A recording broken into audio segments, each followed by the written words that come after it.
नमस्कार, मैं हूं आपके साथ अनुष्का राय और आप देख रहे हैं आरआर पत्रिका टीवी।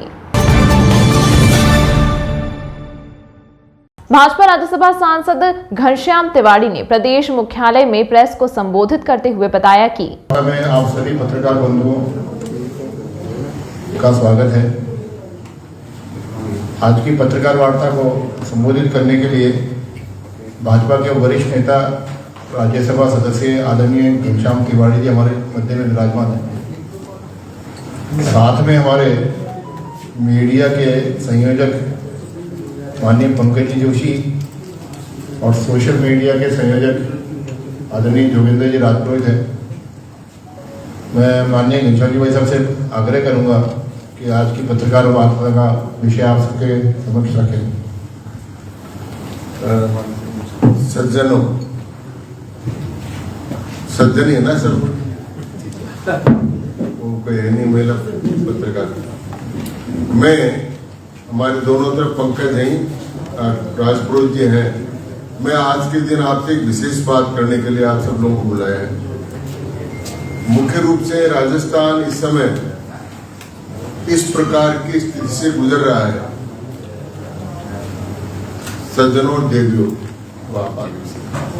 देवी की देर नहीं थी, बागी तो एक स्थिति होती है, वैसी स्थिति राज्य में बनी है।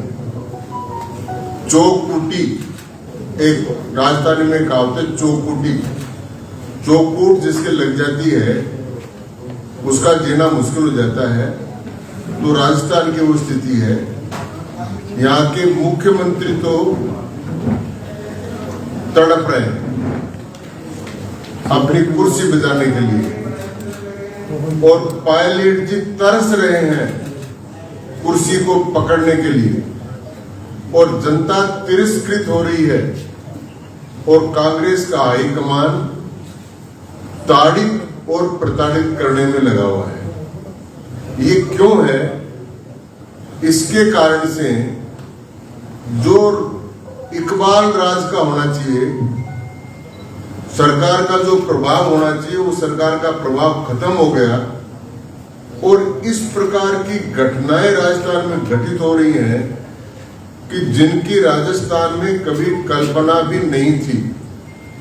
सर तन से जुदा के बाद राजस्थान से कानून और व्यवस्था की स्थिति जुदा हो गई। अब राजस्थान में कानून व्यवस्था नाम की चीज नहीं है। ऐसे जघन्य अपराध हो रहे हैं।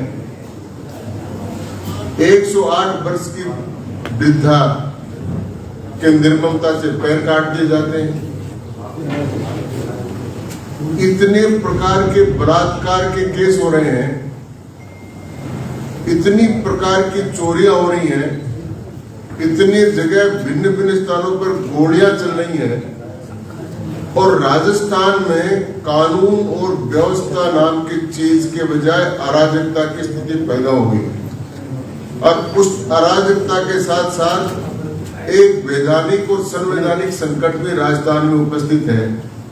ऐसे समय में जो घटनाएं घटित हुई हैं, उनका तो मैं आपके सामने ज्यादा विवरण नहीं करूंगा कि आपको ध्यान है, लेकिन मैं कुछ आंकड़े आपको दूंगा जिससे पता लगेगा कि राजस्थान की स्थिति बिल्कुल बेकाबू हो रही है। और ऐसे में राज्य की जनता तिरस्कार का सामना कर रही है, और यहाँ पर बोर्ड लग रहे हैं भारत जोड़ो। तो मैं कहना चाहता हूं कि राजस्थान एक तो महिलाओं के लिए सुरक्षित जगह नहीं है।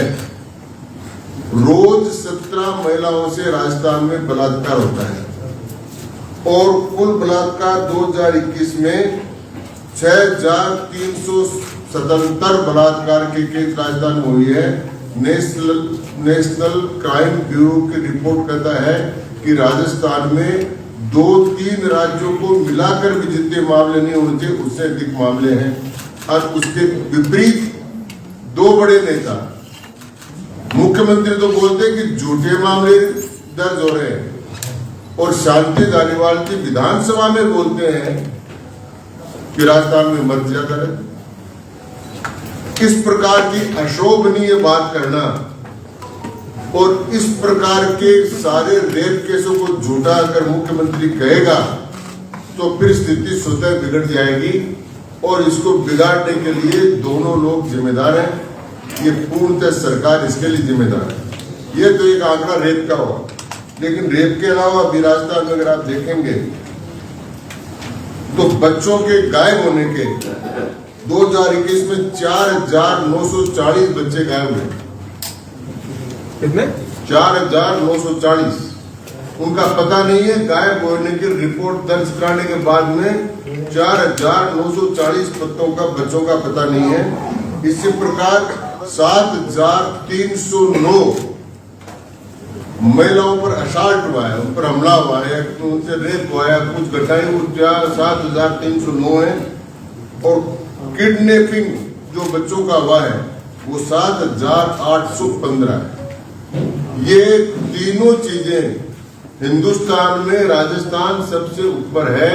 और इस प्रकार से राजस्थान जो रणबांकुरों की धरती थी, जो वीरों की धरती थी, जो शहीदों की धरती थी, जो साधु संतों की धरती थी, जो उद्योगपतियों की धरती थी, जो सेवा करने वालों की धरती थी, उसको अराजकता का और उसको कानून व्यवस्था के समाप्त होने का और एक अराजक राज्य की राजधानी के रूप में राजस्थान को प्रकट बना दिया इस गहलोत की सरकार।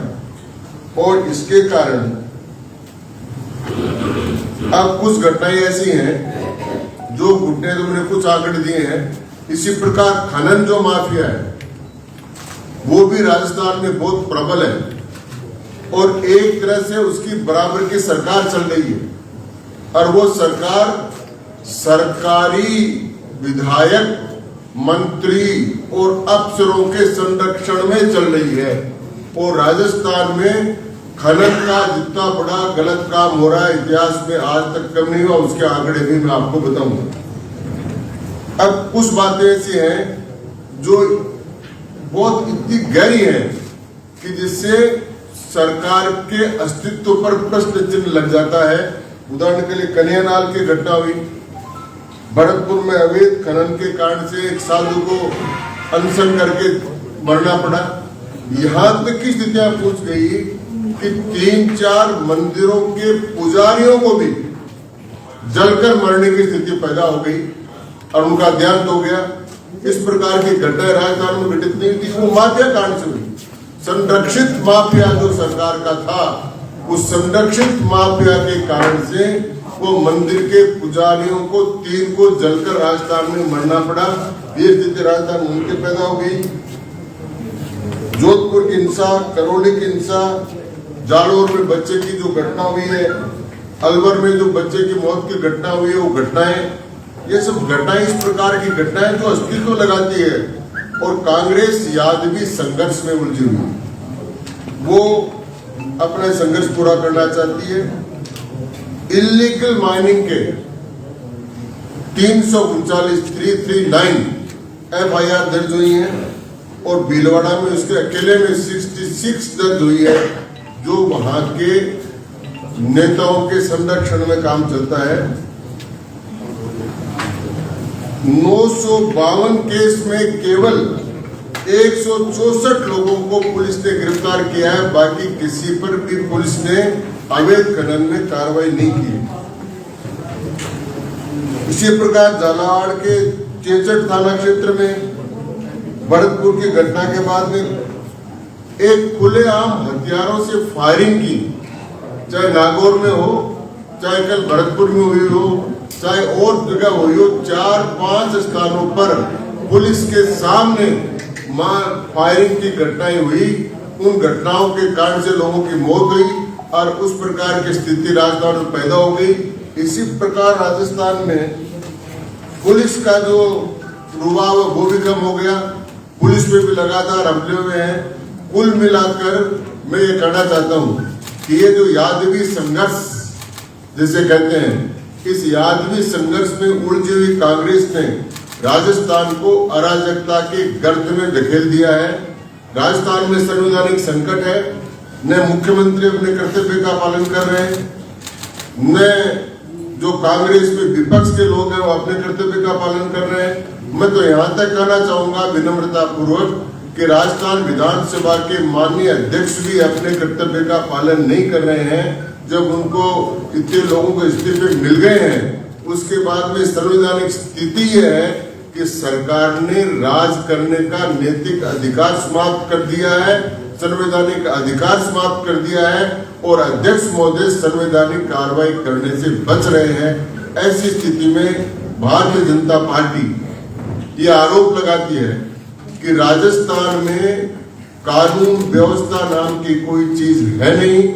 राजस्थान में 4 कोटि जो लड़ाई चल रही है, वो 4 कोटि लड़ाई राजस्थान की जनता के साथ धोखा है, राजस्थान की जनता का तिरस्कार है और इस सरकार को राज करने का कोई अधिकार प्राप्त नहीं।